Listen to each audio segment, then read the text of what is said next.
Hi guys, welcome to this video tutorial on ASP.NET Identity. This is the continuation video for our accounts controller, and we are working on the action method that gets the user by his or her ID.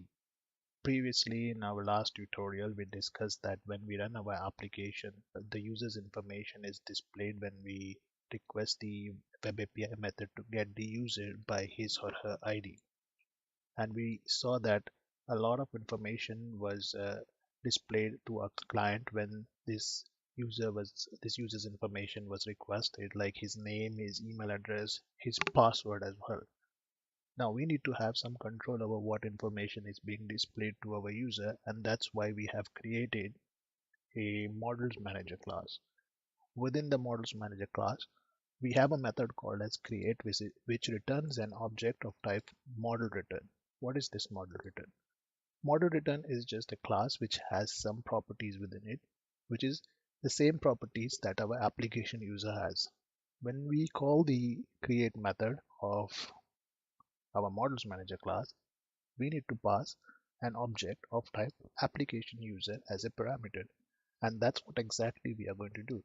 When we get the result from our app user manager, when the app user manager finds a user with his or her ID and stores it in this variable user, that result is of type application user. And we will pass this result to our create method as a parameter. And then our create method will assign the properties of our application user to the properties of a model return class. And then an object of class model return will be returned. By doing this, we will have access to what information we want to display to our client when they request a user by his or her ID.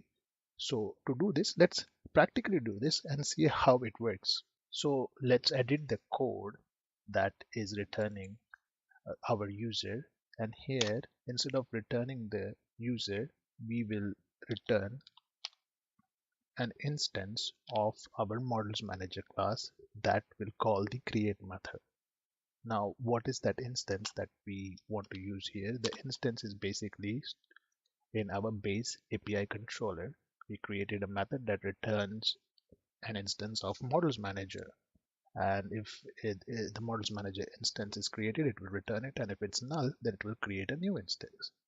So we are going to call that models manager instance, and we will call it.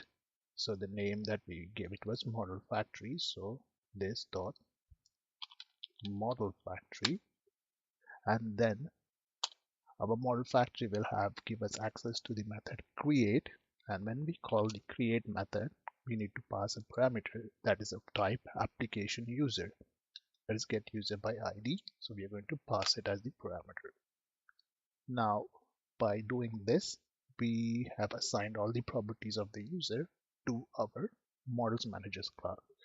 And now let's run this application by pressing F5 and see what information is being returned.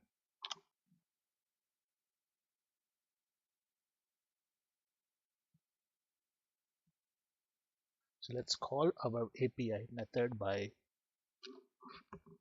calling the API name, that is / accounts for accounts controller, and then the user, and then / the user's ID. Hit enter. So now as you can see, previously we were being when we called the method, we received a lot of information like the user's password hash. Now we are only getting the information that we want to display. For example, we are getting information like the date when the user joined, the email. We also getting a boolean, that is if the email was confirmed.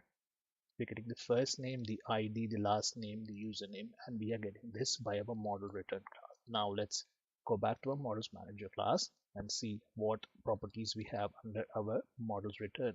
Now if you carefully look, our models return class has the same properties that we are seeing on a screen when we call the API method get user by ID, because now we are not just returning the user, we are creating an instance of our model manager class and then passing the user as the parameter and having control what information we want to display here.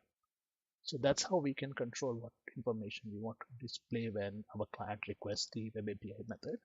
So that's all for this video tutorial. In the next video tutorial, we will create another web API method that will return the user by his or her username. Thank you for watching.